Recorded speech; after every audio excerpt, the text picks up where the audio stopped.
चलिए आज हम लोग पढ़ेंगे मॉडर्न हिस्ट्री में आधुनिक भारत में बंगाल पर अंग्रेजों का अधिपत्य। ठीक ना। मुगल साम्राज्य के अंतर्गत आने वाले प्रांतों में बंगाल सर्वाधिक संपन्न राज्य था। ठीक है। मुगल साम्राज्य के अंतर्गत आने वाले सभी प्रांतों में सर्वाधिक संपन्न कौन सा था? बंगाल। मुर्शिद कुली खान स्वतंत्र शासक था, परंतु वह नियमित रूप से मुगल बादशाह को राजस्व भेजता था। ठीक है। मुर्शिद कुली खान ने अपनी राजधानी ढाका से मुर्शिदाबाद स्थानांतरित की थी। ढाका से मुर्शिदाबाद कौन किया था? मुर्शिद कुली खान ने किया था। ठीक ना। इसने इजारादारी प्रथा तथा किसानों के लिए ताबकी सन, ठीक ना, प्रदान किया। इसका उत्तराधिकारी इसका दामाद था शुजाउद्दौला। मुर्शिद कुली खान जो था ढाका से राजधानी कहाँ किया? मुर्शिदाबाद किया। ठीक ना। इसके बाद इसका उत्तराधिकारी कौन बना? दामाद शुजाउद्दीन बना। ठीक ना। 1740 ईस्वी में गिरिया का युद्ध कब हुआ था? 1740 में। गिरिया का युद्ध 1740 में। सरफराज को मारकर बिहार के सर सूबेदार अलीवर्दी खान बंगाल का नवाब बना। ठीक है। किसके बीच हुआ था? सरफराज खान और अलीवर्दी खान के बीच में हुआ था, जिसमें सरफराज खान हार गया था और उसके बाद कौन बना? अलीवर्दी खान बना, बंगाल का नवाब बना था। ठीक है। गिरिया का युद्ध कब हुआ था? 1740 में हुआ था। किसके बीच हुआ था? बंगाल के अलीवर्दी खान और सरफराज के बीच हुआ था। ठीक है। हाँ। इसने अपने शासनकाल में मुगल को राजस्व देना बंद कर दिया था।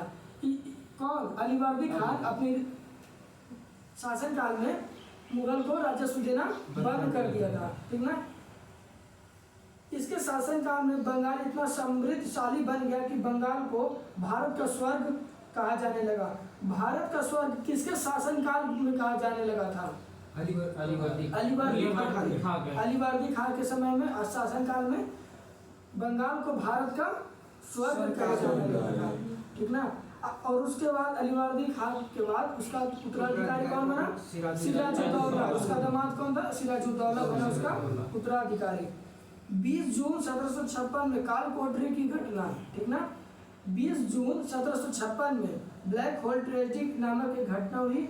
इस घटना के रचयिता जेम्स जेड हॉर्नवेल थे के अनुसार नवाब सिराजुद्दौला ने 20 जून की रात में 146 अंग्रेज व्यक्तियों को एक छोटे से कोठरी में बंद कर दिया था और अगले दिन सुबह 146 में से केवल 23 व्यक्ति जिंदा बचे थे। ब्लैक होल की घटना कब हुई थी? 20 जून 1756 को। इसकी चर्चा कौन अंग्रेज ने किया था? इसकी चर्चा हॉर्नवेल ने किया था, जिसने 146 अंग्रेज व्यक्तियों को एक छोटे से कमरे में बंद कर दिया था और अगले दिन जब सुबह खुला तो मात्र उसमें कितना जीवित थे? 23 ही जीवित थे। ठीक ना। उसके बाद है प्लासी का युद्ध कब हुआ था?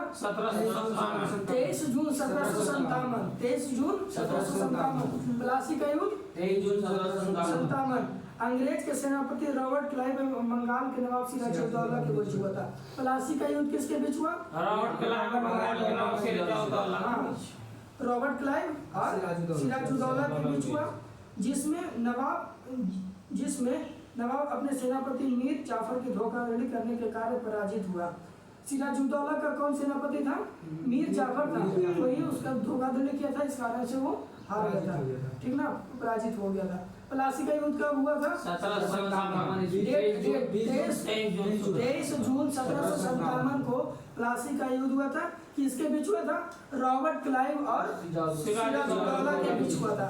सिराजुद्दौला का सेनापति कौन था? मीर जाफर था। ठीक ना। फिर प्लासी की लड़ाई में मोहनलाल एवं मीर मदन के नेतृत्व में एक छोटी सेना नवाब के वफादार रही। मीर मदन लड़ते हुए मारा गया। प्लासी भागीरथी नदी के किनारे है। इसमें पूछेगा सिराजुद्दौला का 2 सेनापति का नाम बताओ। मोहनलाल और मीर मदन। ठीक ना। क्लाइव के हाथों की कठपुतली नवाब मीर जाफर ने अंग्रेज ने 1760 में हटाकर उसे दामाद मीर कासिम को बना दिया। क्लाइव के हाथों की कठपुतली नवाब मीर जाफर को हटाकर 1760 में मीर कासिम को वहाँ का नवाब बना दिया। बंगाल का नवाब हाँ, बना दिया। मीर कासिम ने अपनी राजधानी मुर्शिदाबाद से मुंगेर स्थानांतरित की। अब ढाका से मुर्शिदाबाद कौन लाया था? कुली खा मुर्शिद कुली खां। अब मुर्शिद कुली फिर मुर्शिदाबाद से मुंगेर कौन स्थानांतरित किया? मीर कासिम। मीर कासिम, ठीक ना। उसके बाद बंगाल की राजधानी का क्रम है ढाका, मुर्शिदाबाद एवं मुंगेर। पहले ढाका से मुर्शिदाबाद कौन आया था? ढाका से मुर्शिदाबाद मुर्शिद कुली खां। मुर्शिद कुली खां। और फिर मुर्शिदाबाद से मुंगेर मुंगेर लाया था मीर कासिम। मीर कासिम लाया था, ठीक है। उसके बाद बक्सर का युद्ध कब हुआ था? 1764 में। किसके बीच हुआ था? अंग्रेज एवं मीर कासिम, अवध के नवाब शुजाउद्दौला एवं मुगल सम्राट शाह आलम द्वितीय के बीच हुआ था। इस युद्ध में कौन विजय हुआ था? इस युद्ध में अंग्रेज इसमें विजय हुआ था। और इस युद्ध में अंग्रेज सेनापति कौन था? हेक्टर मुनरो था, ठीक है। ये हो गया बंगाल पर अंग्रेजों का अधिपत्य समाप्त हो गया। इसके बाद हम लोग पढ़ते हैं अंग्रेजों के मैसूर से संबंध, ठीक है। रहने दो ना, एक टॉपिक और अंग्रेजों के मैसूर से संबंध, ठीक ना। 1761 में हैदर अली मैसूर का शासक बना। 1761। हैदर अली मैसूर का शासक कब बना? 1761 ईस्वी में हैदर अली मैसूर का शासक बना, ठीक है। हैदर अली की मृत्यु 1782 ईस्वी में द्वितीय आंग्ल मैसूर युद्ध के दौरान हो गई। हैदर अली की मृत्यु कब हुई थी? 1782 ईस्वी में द्वितीय आंग्ल मैसूर युद्ध में हो गया था। इसका उत्तराधिकारी कौन था? इसका उत्तराधिकारी टीपू सुल्तान। इसका उत्तराधिकारी कौन था? टीपू सुल्तान था।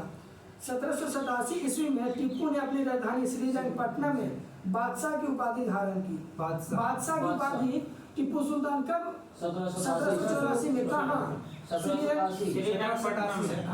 श्रीरंगपट्टनम में, ठीक है।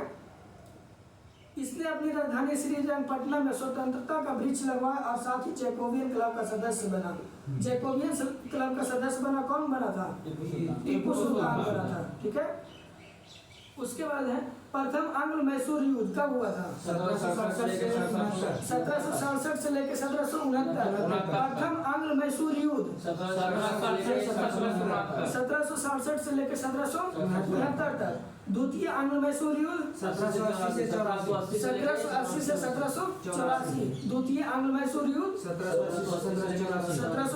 1784। तृतीय आंग्ल मैसूर युद्ध 1790 से 1792 ईस्वी तक। और चौथी आंग्ल मैसूर युद्ध 1799।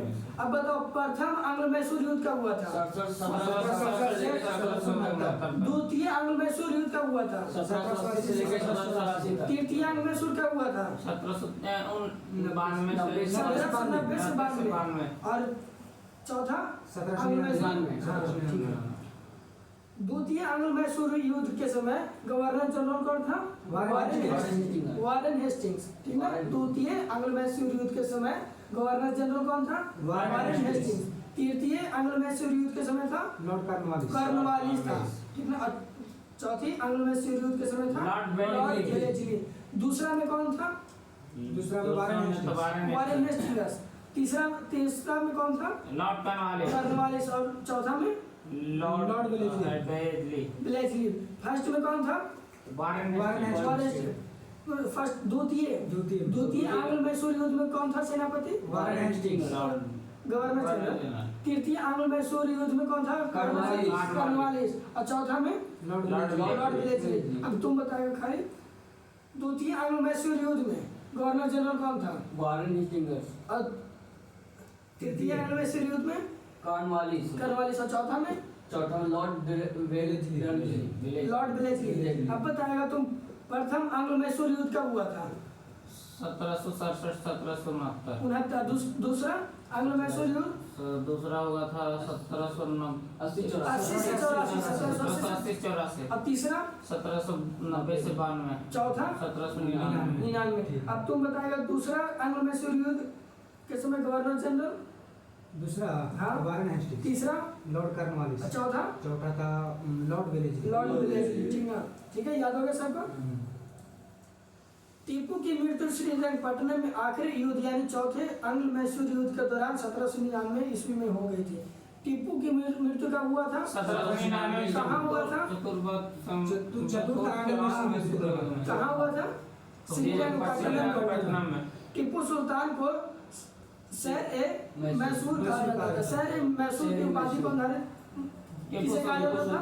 टीपू सुल्तान को। ठीक ना? टीपू सुल्तान के राष्ट्रीय झंडे पर शेर की तस्वीर थी। ठीक है, कोई दिक्कत नहीं। ठीक। अब कुछ महत्वपूर्ण संधियां हैं जो अंग्रेज और मैसूर के बीच हुआ था। तो प्रथम आंग्ल मैसूर युद्ध किस संधि के संधि? मद्रास की संधि। और दूसरा आंग्ल मैसूर युद्ध मंगलौर। और तीसरा श्रीरंगपट्टनम की संधि। प्रथम आंग्ल मैसूर युद्ध कब हुआ था? 1769 संधि कब हुआ था? 69 में। द्वितीय आंग्ल मैसूर युद्ध 1784। और तृतीय आंग्ल मैसूर युद्ध 1792। कौन सा संधि के साथ? श्रीरंगपट्टनम के संधि के साथ। अब फिर से एक बार रिवाइज करते हैं, सब बोलना। प्रथम आंग्ल मैसूर युद्ध कब हुआ था? 1769। ठीक है। और कौन सा संधि के साथ समाप्त हुआ था? मद्रास की संधि। द्वितीय आंग्ल मैसूर युद्ध कब हुआ था? 1780 से 1784। गवर्नर जनरल कौन था? Warren Hastings. कौन सा संधि के समाप्त हुआ था? मंगलौर की संधि। कब हुआ था संधि? 1784 में। तृतीय आंग्ल मैसूर युद्ध कब हुआ था? 1790 से लेकर 1792 तक। गवर्नर जनरल कौन था? लॉर्ड तीसरा में है कर्नवालिस। कौन सा संधि के साथ समाप्त हुआ था? तीसरा श्रीरंगपट्टनम की संधि के साथ समाप्त हुआ। और चौथी बहुत संगीति का हुआ। चौथी आंग्ल मैसूर युद्ध कब हुआ था? 1799। गवर्नर जनरल कौन था? लॉर्ड ये समाप्त हो गया। दो बंगाल पर अंग्रेजों का अधिपत्य समाप्त हो गया और अंग्रेज के मैसूर के संबंध भी समाप्त हो गया। बंद कर दे। हाँ कर दो। और इसका होमवर्क अगर